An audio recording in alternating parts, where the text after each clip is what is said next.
poder estar aqui. Pastor Edivan, obrigado pelo convite. Igreja, obrigado pela recepção.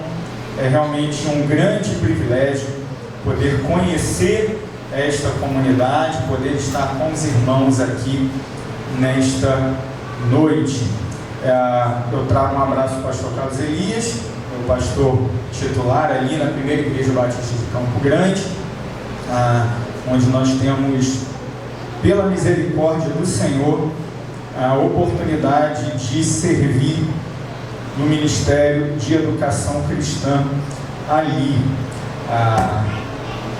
Nós também, durante muitos anos, trabalhamos ali no Seminário Teológico do Oeste e tivemos, eu e toda a equipe, o privilégio de termos muitos alunos que hoje estão desempenhando um ministério abençoado, e o pastor Edivan é um deles. Vocês não têm noção da alegria que o professor tem quando a gente tem esse tipo de encontro. É algo assim realmente grandioso. E o Senhor, Ele foi muito gracioso comigo, porque quando eu cheguei no Seminário Teológico do Oeste, Edivan, em 2006, eu tinha 23 anos. E quando eu cheguei para dar aula, eu era o mais novo da sala. Porque o seminário funciona à noite, os irmãos têm a sua rotina de trabalho, sua família. E eu tinha acabado de me formar lá no Seminário Palavra da Vida. Entrei no seminário com 18 anos. E com 23 eu estava ali na sala de aula do Seminário do Oeste, podendo servir ali. E nesses anos, muitos e muitos alunos meus e de toda a nossa equipe ali foram consagrados ao Ministério Pastoral e a outras atividades ministeriais também, na música, no campo missionário. E realmente assim, é um orgulho santo que a gente tem quando a gente encontra um aluno nosso desempenhando um ministério tão maravilhoso como os irmãos têm feito aqui. O Senhor abençoe a família, né? O pastor Edivan e cada um dos irmãos aqui também. Muito bem. Vamos abrir a Bíblia? Mateus capítulo 28. É um texto extremamente conhecido. Eu sei que corro o risco de ser repetitivo, talvez até ser redundante, mas a palavra do Senhor, ela é preciosa demais. Mateus capítulo 28, versos 19 e 20, um texto extremamente conhecido e um texto profundamente relevante para a ocasião que temos aqui de abertura do mês de missões.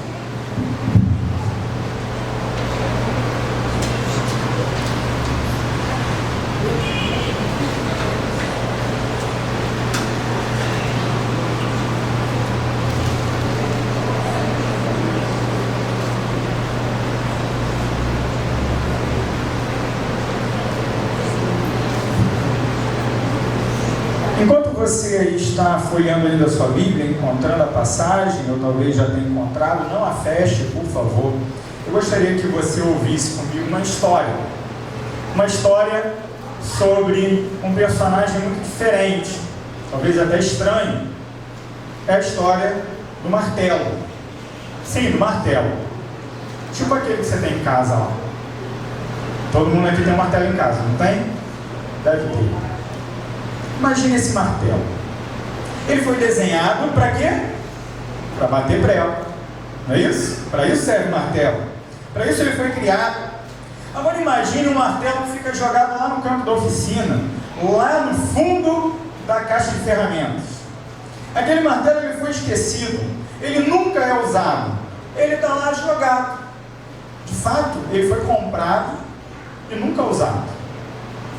Ele foi esquecido. E por isso ele também não se importa muito. É um martelo com consciência. Ele não está ligando muito que ele está lá esquecido no fundo da caixa de ferramentas. Ele é um martelo que tem pensamentos, que tem sentimentos, mas ele está ali descansando no fundo da caixa de ferramentas. Muito bem, dias se passam e mesmo com a sua consciência ali, o martelo não se importa, até que ele começa a se sentir um pouquinho estranho, ele começa a se sentir um pouco esquisito. O martelo, ele não sabe exatamente por que ele se sente assim, mas alguma coisa está faltando. Ele não sabe o que é, mas alguma coisa está faltando. Então, um dia alguém vai lá e tira o martelo de dentro da caixa de ferramenta e usa o martelo para quebrar alguns galhos, para pôr a madeira no fogo. Ok. No final do dia de trabalho, o martelo se sente alegre. Afinal de contas, finalmente tiraram ele lá do fundo da caixa de ferramentas, usaram ele para alguma coisa. E ele se sente, então, mais completo, mais satisfeito. Porém, no outro dia de manhã, ele fica pensando, ainda está faltando alguma coisa. Dali em diante, o martelo, ele passa a ser usado em várias coisas. Ele quebra galhos, ele desamassa uma calota de carro, ele despedaça umas pedras, coloca até um pé de mesa no lugar. E ele, mesmo sendo muito utilizado, aquele martelo antes esquecido, ele ainda se sente insatisfeito. Por que será que o martelo se sente insatisfeito? Porque ele acha que tem algo ainda faltando. Um dia o martelo descobre o que estava faltando. Mais uma vez, no dia pela manhã, o dono dele vai lá na caixa de ferramentas, pega o martelo. Mas dessa vez, e pela primeira vez na sua vida, desde que foi fabricado, o martelo é usado para pregar pregos. Alguém usa o martelo num prego. De repente, tudo é uma metáfora, tá, irmãos? Enche a alma do martelo de luz, de alegria, de satisfação. Agora ele entende por que ele foi feito, agora ele entende para que ele existe, agora ele entende para o que ele foi projetado. Ele foi feito para bater pregos. Isso não tinha comparação com nenhuma das outras coisas que ele tinha feito antes. Mas agora, e somente agora, ele sabia o que a sua alma de martelo estava buscando por tanto tempo. O que essa história ilustra?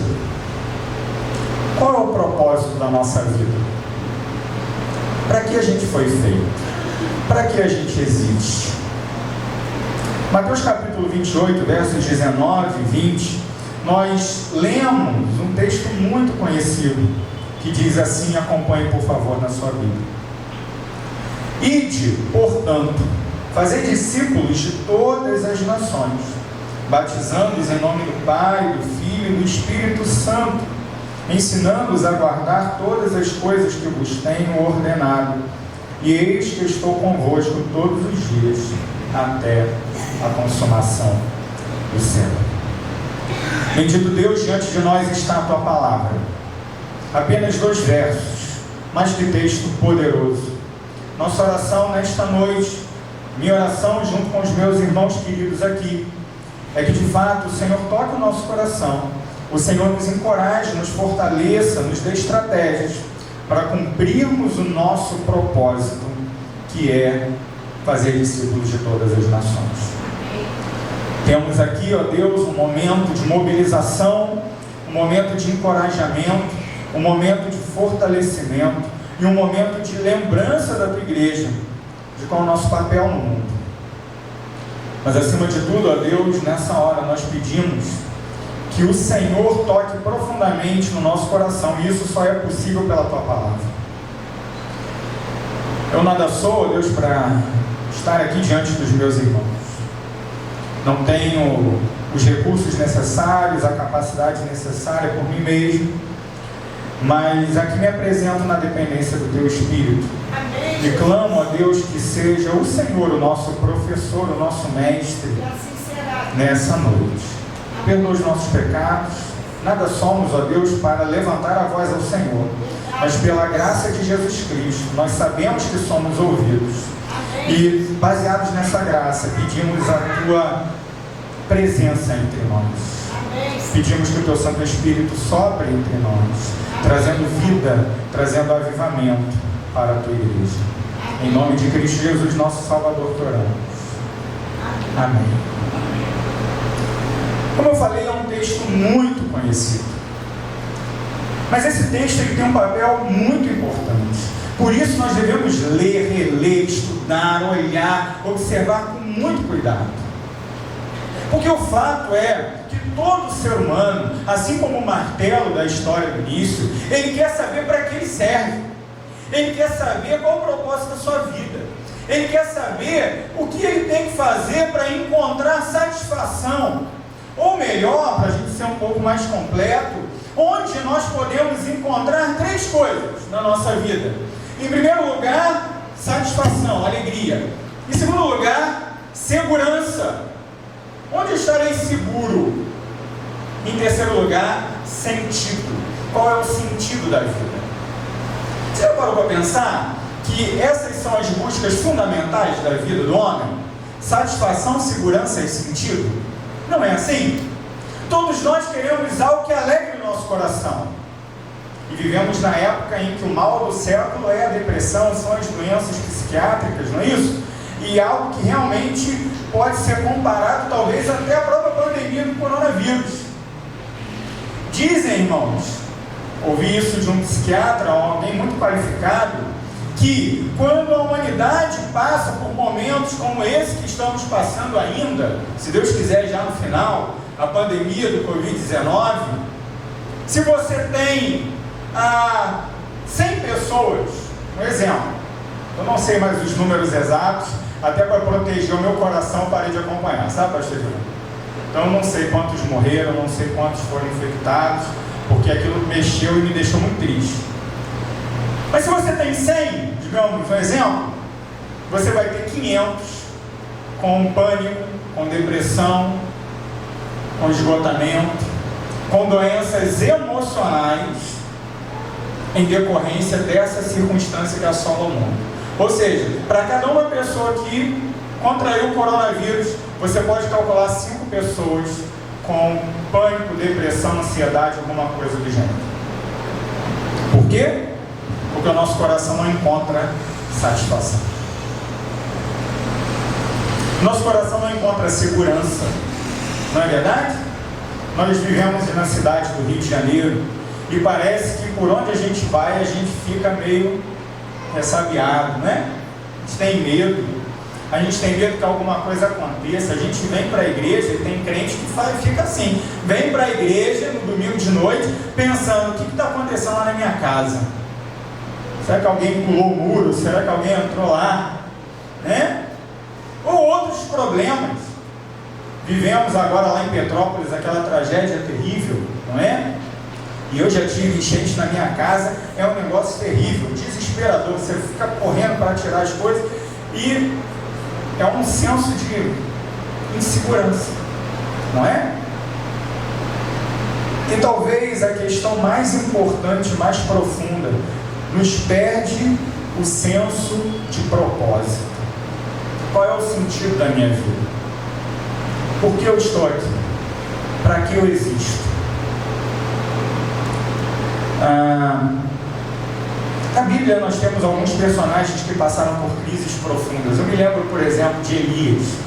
Lembra-se do profeta Elias? O que aconteceu com Elias no momento de crise que ele enfrentou? Ele foi se esconder lá na caverna. Jezabel, aquela mulher terrível, ela ameaçou ele de morte. E mesmo depois dele ter vencido todos os profetas de Baal, ele ficou com medo da ameaça de Jezabel e se escondeu e foi para a caverna. E lá na caverna, o Senhor se manifesta a ele. O Senhor toca ele e fala ao seu coração. O que Deus fala para Elias na caverna? O que Deus fala para mim e para você no dia de abertura de missões mundiais? Fala o seguinte: Igreja de Jesus, está aqui o alimento, está aqui o consolo, está aqui a minha voz, está aqui o meu ensino. Mas é o seguinte, levanta daí, que eu tenho uma missão para você. Ali para Elias, Deus falou: você vai sair daí, vai ungir o novo rei de Judá, vai ungir o novo rei de Israel, vai ungir o seu sucessor como profeta. Eu não te chamei para você ficar escondido dentro da caverna. Eu não te chamei para você ficar entre essas maravilhosas 4 paredes aqui, nesses maravilhosos bancos acolchoados. nesse maravilhoso ar-condicionado no meio ainda do verão carioca. Não. Eu chamei você para bater prego. Eu chamei você para seguir. Eu chamei você para fazer diferença. Observe comigo, por favor, no texto da Grande Comissão, os verbos principais. Aqui a gente vai fazer um exercíciozinho de interpretação, tá bom? O pastor Divan, ele foi um aluno de grego e eu gosto muito até hoje de dar aula de grego. Não vou ficar falando aqui do grego, porque eu sei que isso não é legal para o culto, mas esses verbos aqui eles são fundamentais. Eles são importantíssimos. Não tem como eu entender esses dois versículos, não tem como eu compreender a Grande Comissão, se eu não observar com cuidado as ordens de Jesus expressas nas ações que Ele quer de nós, aqui no texto. Acompanhe comigo. O primeiro verbo do texto é o verbo ir. Não é assim? Tá isso aí? Fecha a Bíblia não, hein, crente? Fecha a Bíblia aberta.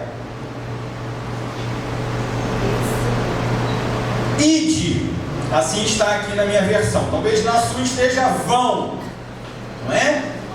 Ou ide ou vão. Muito bem, o verbo ir. O que significa ir? Pense comigo. Significa ir. Significa deslocar, sair de um lugar e ir para outro. O verbo aqui, na sua tradução mais literal, seria andar. Ande, caminhe, vá para algum lugar. Muito bem. Segundo verbo qual é? Talvez aí na sua Bíblia esteja fazer. Talvez em outra Bíblia esteja ensinar. Na tradução revista corrigida é ensinar, na tradução mais antiga. Mas quando a gente vai lá na língua grega, existe uma palavrinha só que no português traduziram com duas palavras. Fazer discípulos. Fazer discípulos.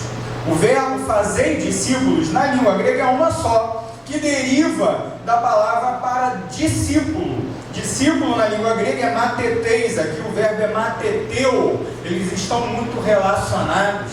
E dizem inclusive que o próprio nome que Jesus deu a Levi, o autor desse evangelho, o Evangelho segundo Mateus, deriva dessa mesma palavra. Percebem a diferença? Mateus, mateteis. Não parece um pouquinho? Então, porque Levi, que era o nome judaico do evangelista, foi depois alterado por Jesus, e Jesus passou a chamar Levi, filho de Alfeu, aquele que era coletor de impostos, de Mateus. Assim ele passou a ser conhecido. Fazer discípulos, então, tem tudo a ver com discipulado. E o verbo discipular, ele é um verbo que precisava entrar no dicionário na língua portuguesa. Por enquanto ainda é um neologismo, é uma palavra que não está lá. A gente usa, né? Crente fala o tempo todo, discipular, discipular, discipular. Mas não está. Então, como não está, os tradutores não se sentiram confortáveis de colocar aqui na nossa versão. Mas talvez a melhor palavra fosse essa. Talvez a melhor palavra para constar aqui fosse discipular. Grava isso, que a gente vai voltar a isso daqui a pouco. Quais são os outros verbos que temos aqui? Batizando-os em nome do Pai, do Filho e do Espírito Santo. Não é? E por fim, ensinando-os a guardar. O que é batizar? Batizar é mergulhar. Isso aí, o sentido fundamental da palavra batizar é mergulhar. Muito bem.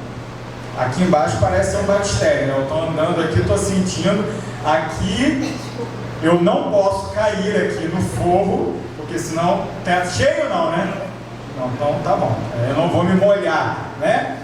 Mas aqui, quando tem batismos, os irmãos são o quê? Mergulhados. Não é assim? Mergulhados. Por quê? Porque a palavra batizar significa literalmente mergulhar. Mas por que a gente batiza as pessoas?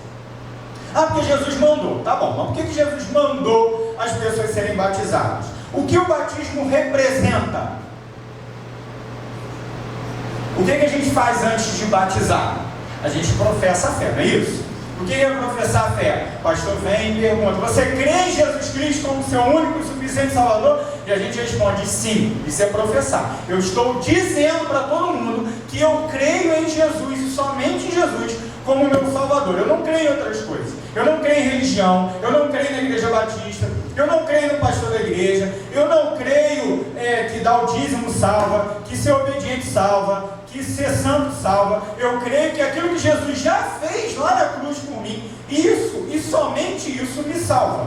E uma vez que eu creio nisso, eu digo para todo mundo. E quando eu digo para todo mundo, eu estou dizendo também o seguinte: igreja, a fé de vocês também é a minha. Porque antes de mim, muitas outras pessoas professaram a fé, não é verdade?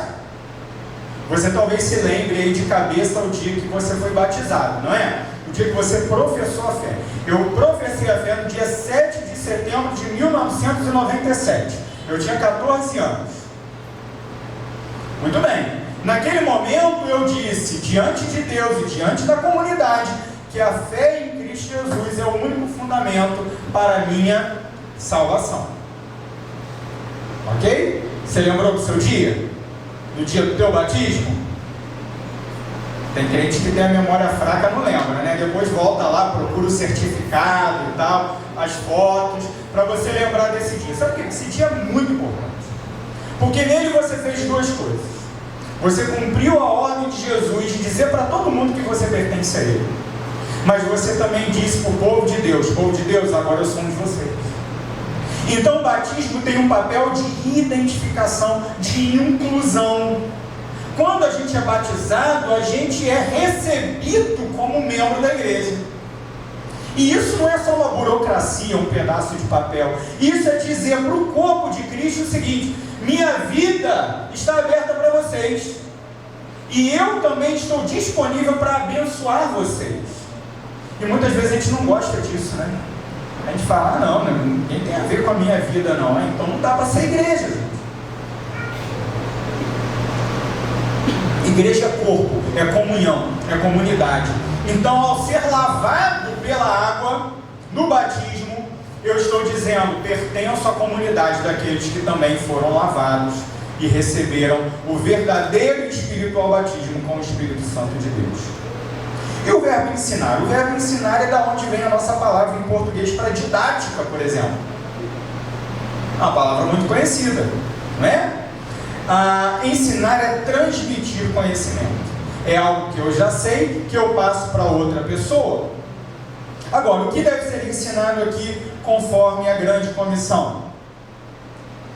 Devemos ensinar os novos discípulos a guardar todas as coisas que vos tenho ordenado.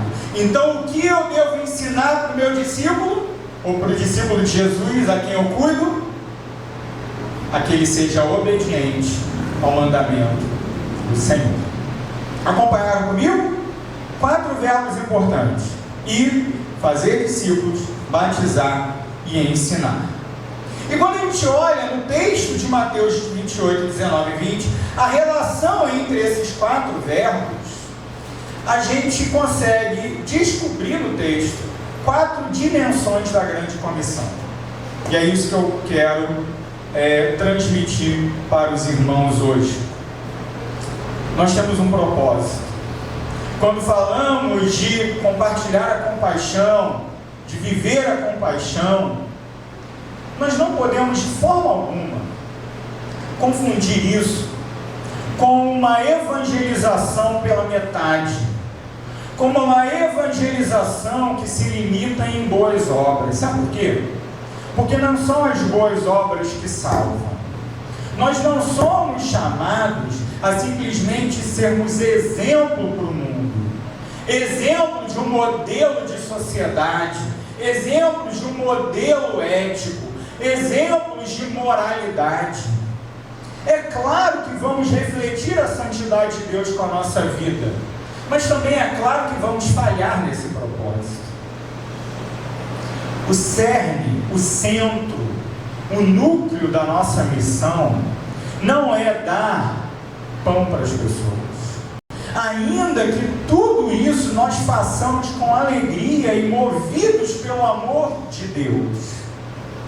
Mas o núcleo, o centro, o fundamento da nossa missão é proclamar Jesus Cristo como nosso Salvador.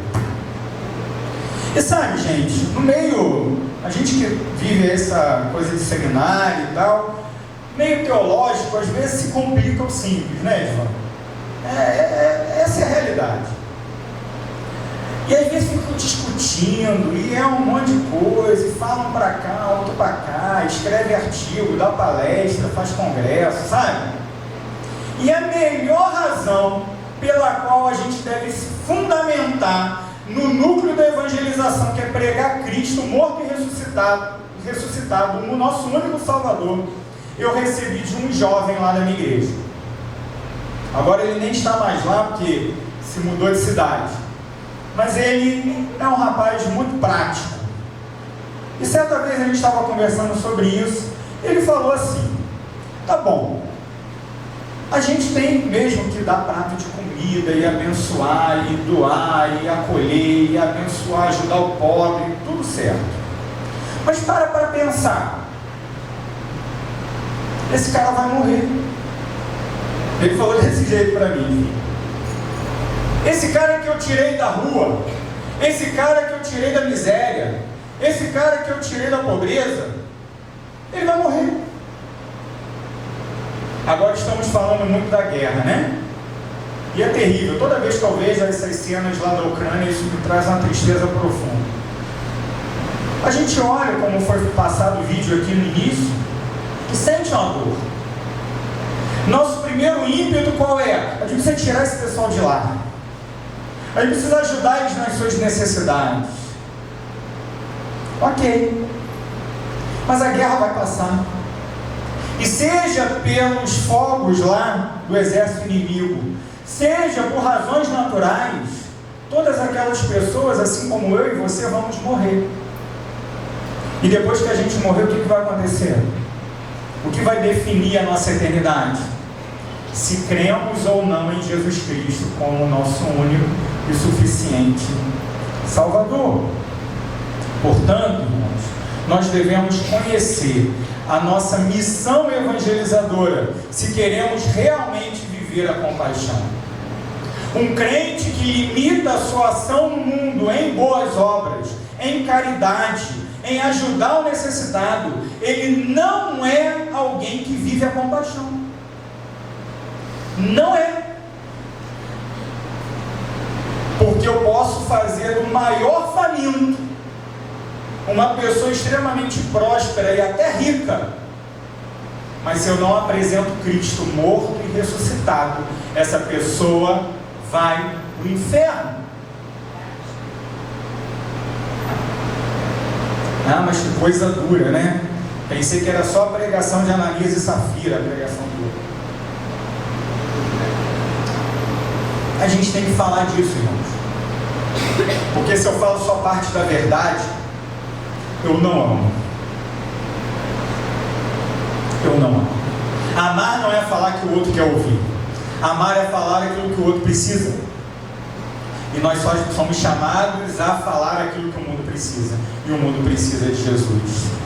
A primeira observação que eu quero que a gente faça juntos aqui, e eu vou passar por elas muito brevemente, não se preocupe, por favor, com o horário, é a dimensão geográfica. Qual é o primeiro verbo? Lembra? Ir. Já expliquei o que significa, você já sabe. Ir é deslocar-se, é sair de um lugar e ir para o outro. E talvez você já tenha ouvido o seguinte: não, aqui em Mateus, o ir, ele é um verbo auxiliar. O ir, ele na verdade não é o centro da ordem. Bom, vamos lá. O verbo ir aqui, realmente ele está conjugado num tempozinho verbal que não é uma ordem em si, não é um imperativo, não é um mandamento, mas ele tem força de mandamento. Por que ele tem força de mandamento? Raciocina comigo. A ordem principal é fazer discípulos, ok? E esses discípulos estão aonde, segundo o texto aqui? Da onde são esses discípulos? São aqui da PIB da Cancela Preta? Não, aqui já tem discípulo, aqui o pessoal já é discípulo, né? Onde estão esses candidatos a discípulos? Nas palavras do texto, exercício igual do seminário. Hã? Isso aí, em todas as nações. Fazer discípulos da onde? De todas as nações. Então onde é que esse pessoal está? Está para lá, ó, do ar-condicionado para fora. Ah, não quero não, aqui está tão bom. Lá deve estar uns 35 graus, aqui está uma beleza. Mas é lá que está. É lá que a gente tem que buscar. Se você comparar a ordem de Jesus aqui em Mateus 28 com a ordem que o próprio Jesus deu em Mateus 10, você vai perceber que em Mateus 10, o alvo da missão, daquilo que a gente chama de pequena comissão de Mateus 10, é as ovelhas perdidas da casa de Israel. Jesus manda os seus discípulos irem até os israelitas, até os judeus. Por quê? Porque Jesus ele foi chamado para ir aos judeus. Lembra de João? Veio para os que eram seus, mas os seus não receberam. Mas a todos aqueles que o receberam, deu-lhes o poder de serem feitos filhos de Deus. Jesus veio no primeiro momento para Israel, e a rejeição de Jesus por Israel já estava também predeterminada, já estava profetizada. E uma vez que Israel não recebeu Jesus, essa rejeição fez com que o Evangelho ficasse disponível a todas as nações. Israel no Antigo Testamento tinha um papel de atrair as nações. A igreja no Novo Testamento tem o papel de ir até as nações. Percebe a diferença? O antigo Israel ficava esperando. Deveria ser luz, deveria ser bênção, deveria ser santo, mas as nações que viriam até eles. O novo Israel, ou a igreja de Deus, ela vai até as nações. Nós não vamos ficar aqui esperando, irmãos. Nós é que vamos até lá. De modo que eu não vou fazer discípulo nenhum se eu não for até eles. A isso eu chamo de dimensão geográfica. Não existe missão sem deslocamento. Pastor, quer dizer então que a gente vai fechar aqui a Bíblia da Cancela Preta e todo mundo vai para a China? O que vocês acham? É essa a ideia? Qual é então a ideia? A ideia é que os meus confins da terra começam ali do outro lado da rua, mas vai até a China. Aqui, do outro lado da rua, ali um pouquinho mais longe, não sei, outro estado, outra cidade, outro país aqui da América Latina, mas chegando até os confins da terra. Isso para mim e para você, que não recebemos um chamado específico para ir até outro país, outra nação, significa que eu sou chamado a sair da minha zona de conforto. Eu sou chamado a sair daquilo que para mim é o mais fácil. O antigo Israel esperava, o novo Israel vai. Eu e você somos chamados a ir buscar as pessoas. Essa é a nossa missão. Estamos dispostos a fazer isso? Estamos dispostos a falar com o nosso colega de trabalho, com o nosso colega de sala de aula, com o nosso vizinho, com o nosso parente não crente? Às vezes acontecem umas coisas engraçadas na igreja, e igreja é mais ou menos tudo a mesma coisa, né, pastor João? As realidades, elas se repetem, muda só de endereço, não é mesmo? Volta e meia aparece uma pessoa, normalmente um jovem, se esse é o teu caso, fica o alerta aqui. Chega para o pastor, chega para a liderança, para os diáconos, para a diretoria e fala: pastor, Deus está me chamando para missões. Ah, é, meu filho, Deus está te chamando para missões? E como que é isso? Deus tocou meu coração para eu ir lá para a África.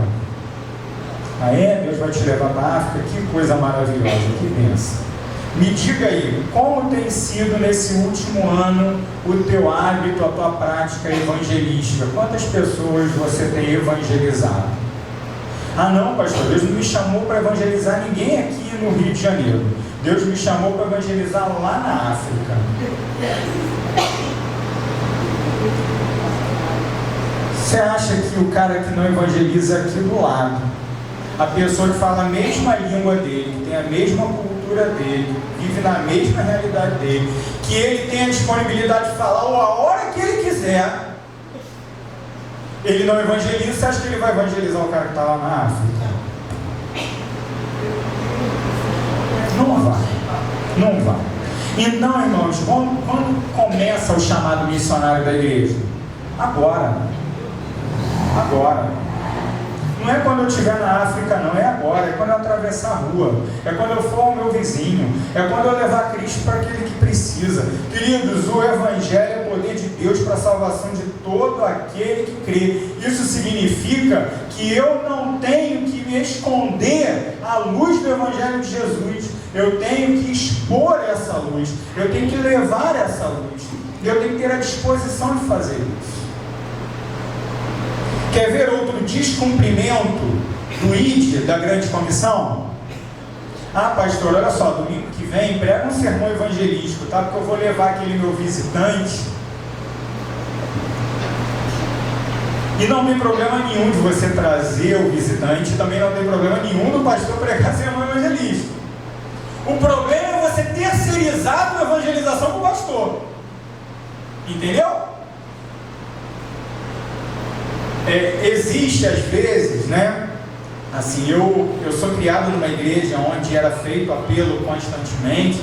Na minha igreja, onde eu estou, também é muito comum esse fenômeno do apelo. Eu, particularmente, não faço tanto, mas é muito comum.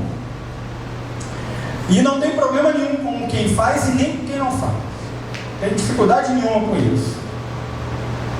Mas é engraçado que tem crente que acha que tem um negócio místico nisso aí. Eu já vi, não estou inventando não, pessoas chegarem para o pastor da igreja e dizer exatamente isso: pastor, hoje à noite tem que ter apelo, hein, que eu vou trazer o meu vizinho. Eu falo, então por que você não faz o apelo lá antes dele? Vai que o cara nem chega, né? Vai que acontece um acidente, alguma coisa, o cara nem chega domingo de noite para a igreja. Faça o apelo você, meu filho. Né? E não precisa ser o apelo, cantar 300 vezes, vem já, alma cansada, não. Tá? É só você chegar para o não crente e falar assim: meu filho, olha só, você entendeu o evangelho? Ó, você é pecador, Jesus te ama, mandou o filho dele para morrer no teu lugar. O pecado que é teu, ele já pagou o preço lá na cruz. Ele ressuscitou no terceiro dia para não deixar dúvida que ele venceu o pecado e a morte. Você acredita nisso? Você se arrepende do seu pecado? Você confia exclusivamente em Jesus como teu Salvador? Sim, glória a Deus. Então olha só, você nunca orou na vida, agora eu vou te ensinar. Ensina para o cara a oração. Pronto, está resolvido. Não precisa terceirizar com o pastor não. Já traz salvo, né? Vai que acontece alguma coisa, já resolve, né? Lá na hora. Assim, irmãos, me perdoe a brincadeira, mas é uma brincadeira séria. É uma brincadeira séria. Deus me chamou para evangelizar. E não é porque eu sou pastor não, porque eu sou crente. Antes de eu ser pastor, eu já era crente. Amém. Né? E desde lá de trás eu já tinha a função e a missão de evangelizar. Em segundo lugar, o texto nos apresenta a dimensão missional. A primeira é a dimensão geográfica, que envolve ir ao vizinho e também ir até os confins da terra. Mas em segundo lugar, a gente tem a dimensão missional. O que é a dimensão missional? Quando eu falo de dimensão missional, é eu compreender o núcleo da minha missão. O núcleo da minha missão é fazer discípulos. O que significa fazer discípulos? Fazer aquilo que Jesus fez com os seus. Como que Jesus tratou com os 12? Primeiro, ele os chamou. Lembra disso? Em primeiro lugar, Jesus chamou os seus... Os caras estavam lá fazendo a vida deles. O pescador estava pescando, o publicano estava cobrando imposto, estava cada um vivendo a sua realidade. Jesus chegou lá e falou o seguinte: meu filho, ó, vem,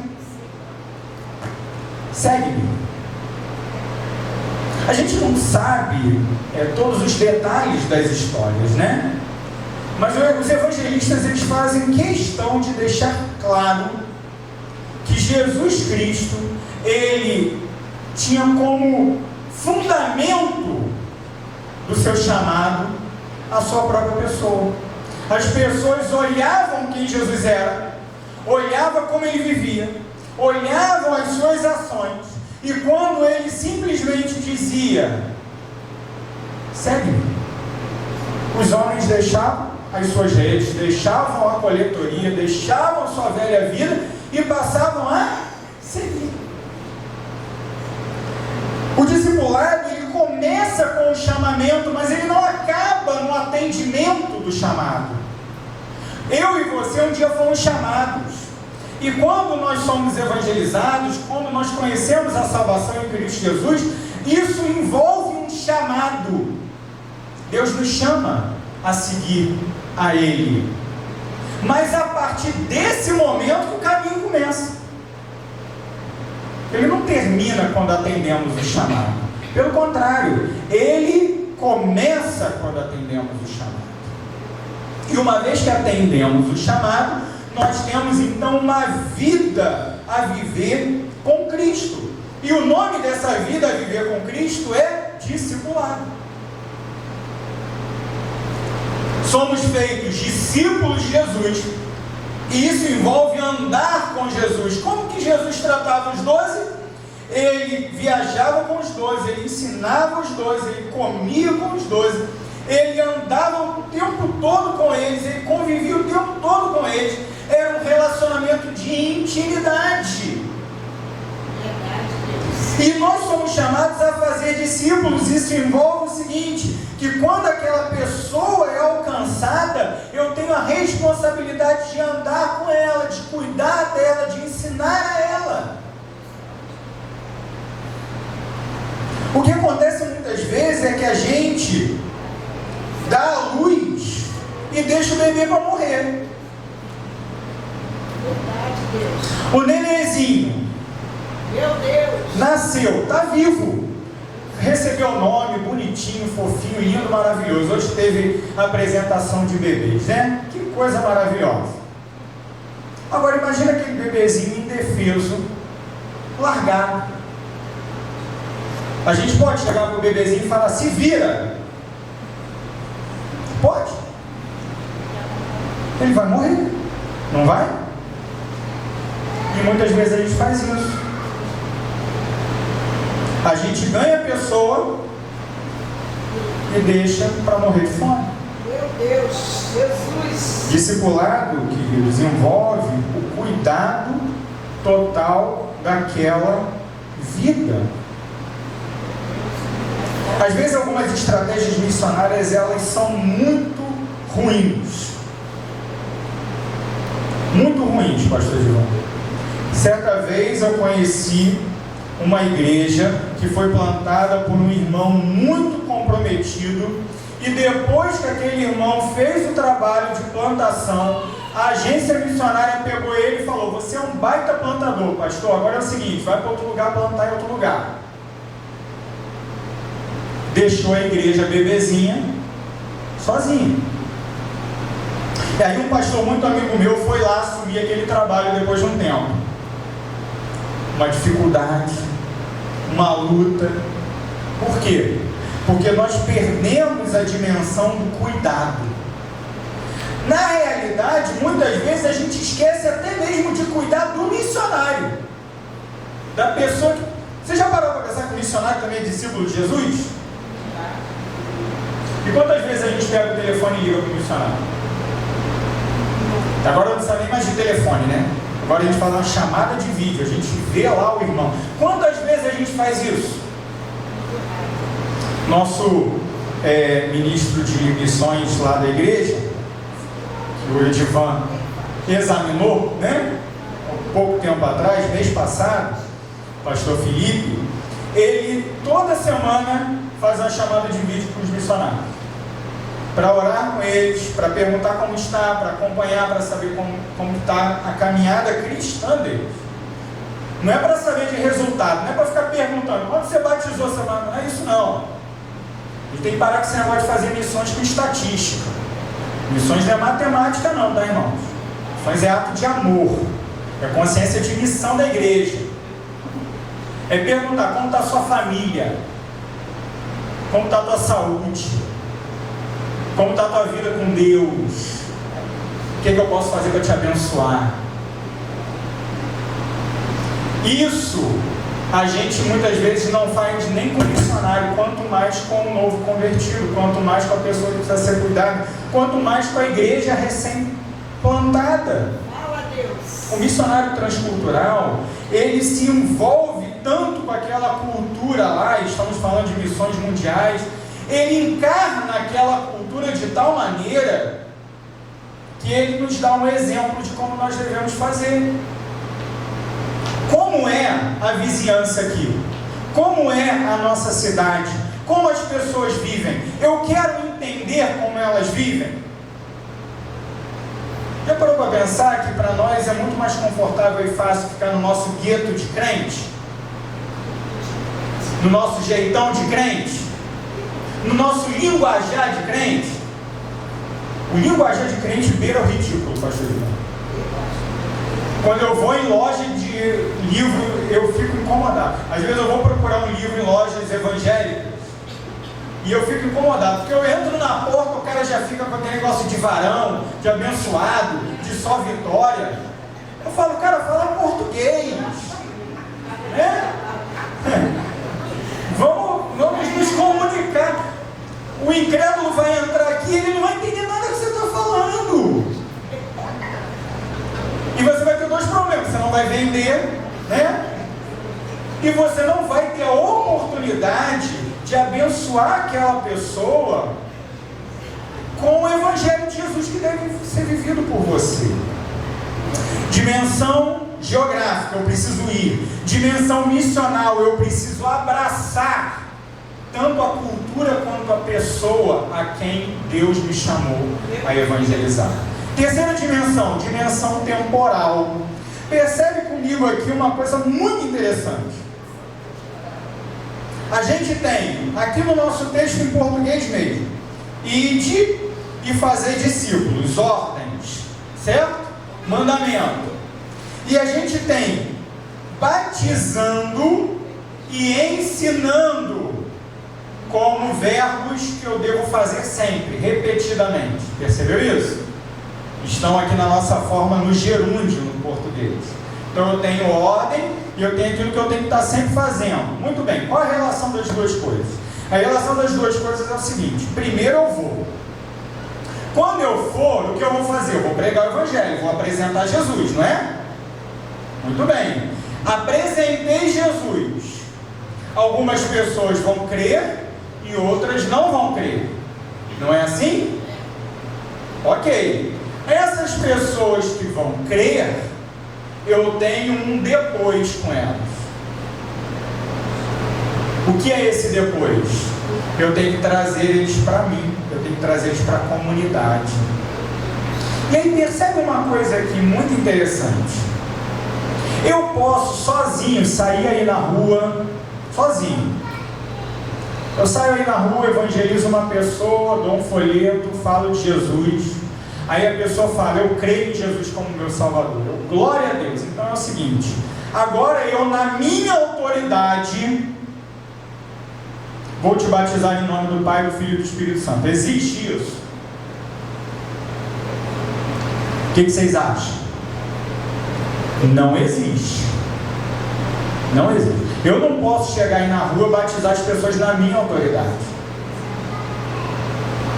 Eu não sei como vocês costumam fazer aqui. Nosso rito batismal lá na Pílula de Campo Grande envolve sempre falar o seguinte: eu, como ministro do Evangelho, autorizado por esta igreja, te batizo em nome do Pai, do Filho e do Espírito Santo. Estamos decoradinhos. Isso aí. Por que o autorizado por esta igreja? Porque é a igreja que batiza, não é o pastor, não é o indivíduo, não é o diácono, é a igreja local. Eu tenho o papel de ou trazê-las, se isso for possível, para uma igreja que já existe, ou plantar uma nova igreja. Vamos desenvolver isso? Eu não posso fazer missões se o meu objetivo não for plantar a igreja. Quando eu sei que eu fiz missões? Quando eu plantei uma igreja. Às vezes a gente fala assim, não, fazer missões é evangelizar. Claro que é evangelizar. Ótimo, vou evangelizar. Mas como eu sei que deu certo?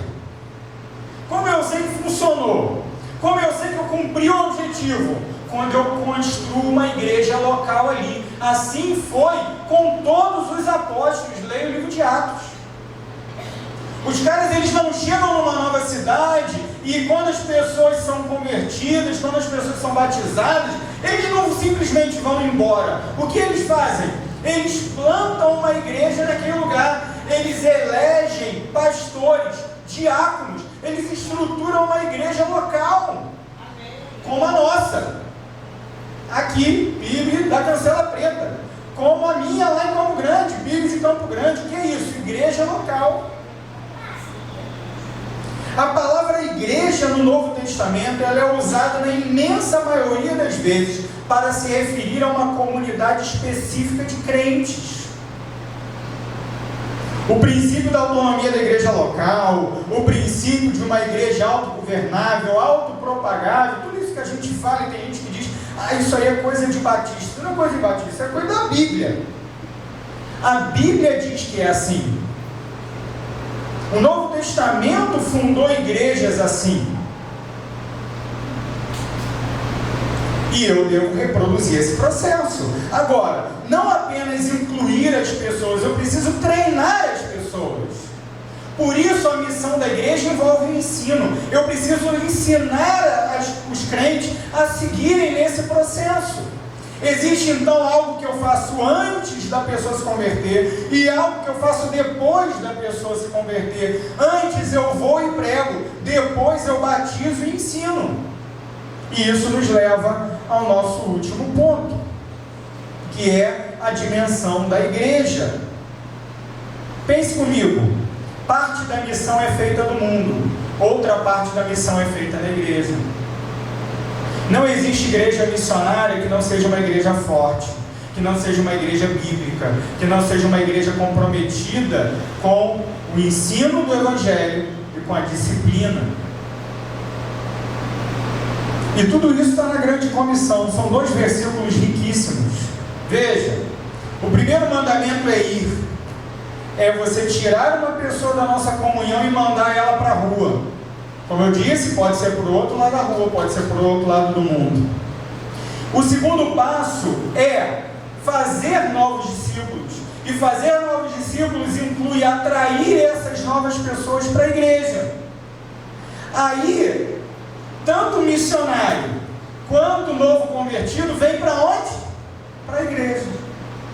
Pode ser para a igreja aqui, pode ser para a igreja nova que eu vou plantar lá. Dentro da igreja, o que vai acontecer? As pessoas serão integradas, elas vão fazer parte de uma comunhão, de uma família. E tem coisa melhor do que ser igreja, gente? Não é bom?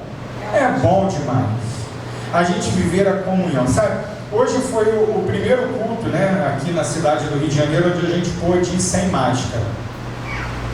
E eu vou lhe falar, eu fiquei emocionado de ouvir a minha igreja cantando hoje de manhã. Emocionado. Quando a regente começou o primeiro hino, eu fiquei todo arrepiado. Porque a máscara parou de abafar nossa voz, né? E a igreja é cheia, aquele hino maravilhoso. Eu falei, Deus, isso aqui é o céu. Mas não é não. Não é ainda não. Mas eu estava me sentindo no céu, sabe? Agora, tem gente que vem, passa pela gente e não se sente integrado, né? isso significa que a gente está falhando no cumprimento da nossa missão. As pessoas não podem passar por aqui e sair do mesmo jeito. Eles têm que passar por aqui, como o pastor Ivan falou, para querer ficar. E o nosso esforço deve ser em todos os sentidos para que a pessoa fique. Certa vez eu ouvi, talvez, do maior missiólogo hoje em atividade, o pastor Ed Stetzer, ele falar algo que me marcou profundamente. Ele disse o seguinte: nada nas nossas igrejas pode escandalizar o não convertido, com exceção do Evangelho. E você já reparou que às vezes o nosso jeitão de crente escandaliza o não crente? Não estou falando do Evangelho, não. O Evangelho, queridos, vai mexer, ou para o bem ou para o mal. Ou o cara vai abraçar o Evangelho, ou ele vai te odiar por causa da tua vida. Não é assim? Quem que já foi perseguido por ser crente? Eu já. E não é desse jeito? Quem já teve a oportunidade daquela pessoa que você estava evangelizando, ela te perseguia, e aí passou 1, 2, 3 anos e se converteu? Eu já tive essa oportunidade. Na minha época de exército eu tive essa oportunidade. O camarada, ele falava mal dos crentes o tempo todo. Passaram-se mais ou menos 3 anos e ele se converteu. Com Saulo foi assim, né? Ele era perseguidor e passou a ser missionário. Por que isso? Porque a minha vida não pode ser um escândalo para o não crente. E a minha e a tua vida enquanto membros de igreja é escândalo para o não crente quando, das duas, uma, a gente ou vive libertinamente. O que significa isso? Quando o crente vive como se fosse do mundo. Tem gente que fala assim: não, para atrair o não crente a gente tem que fazer tudo que o mundo faz. Não é isso. Não é isso. Para a gente atrair o não crente, a gente tem que viver a vida cristã plenamente. Mas a gente também, por outro lado, não pode ser legalista. A gente não pode cobrar do não crente que ele viva igual a gente. Ele não vai viver. Ele não vai viver. O que acontece quando entra uma pessoa do mundão mesmo por aquelas portas? Ela é abraçada ou ela é olhada de lado, alijada, colocada para escanteio? E aí eu estou falando de coisas que nos, às vezes, até chocam, né? Uma pessoa de rua, por exemplo, o que vai acontecer se entrasse agora ali? Uma pessoa que vive na prostituição, o que aconteceria? E assim, isso é para a gente pensar. Mais uma vez: não, eu quero ser missionário da China, eu quero ser missionário no mundo muçulmano. O mundo muçulmano odeia a gente. E aí a gente é chamado a amá-los com todas as nossas forças. Mas às vezes a gente não consegue amar uma pessoa que é diferente nesse sentido. Uma pessoa que está vivendo na imoralidade, está vivendo que é escrava do pecado, e só o Evangelho vai arrancar aquela pessoa dali. Então eu devo viver de modo a não escandalizar aqueles que ainda não conhecem a Jesus. Mas o Evangelho, o Cristo morto e ressuscitado, talvez seja a pedra de tropeço para ela. E se assim for, eu tenho que suportar o sofrimento que virá. É minha função como igreja suportar o sofrimento que virá. Em último lugar, a igreja tem o papel de treinar essas pessoas, de fortalecer essas pessoas. Queridos, é assim que a gente tem que viver. A gente tem que viver de modo a nos preparar para alcançar o mundo. Para que a gente tem seminário? Para que a gente tem EBD? Para que a gente tem reunião de treinamento? Para que a gente tem embaixador do rei, mensageira do rei? Para que a gente tem toda essa dinâmica da igreja? Para a gente ficar preparado para alcançar o não crente. Essa é a dimensão da igreja. Vocês lembram do martelo? Para que serve um martelo? Para quê? Para quê? Pregar. Para que serve a igreja? Pregar. Como a igreja deve pregar? Acompanhe comigo e assim a gente fecha as nossas aplicações. Primeira letrinha do pregar qual é? Letra P, né? A igreja deve proclamar as virtudes de Deus. Segunda letrinha do pregar, R. A igreja deve refletir o caráter de Jesus. Terceira letrinha, letra E. A igreja deve evangelizar salvação. Quarta letra, G. A igreja deve gerar discípulos. Quinta letra, A. A igreja deve amar os perdidos. E última letra, letra R. A igreja deve resgatar os cativos. Proclamar as virtudes de Deus, refletir o caráter de Jesus, evangelizar salvação, gerar discípulos, amar os perdidos, pregar. Essa é a nossa missão. Nunca estaremos satisfeitos fora da nossa missão.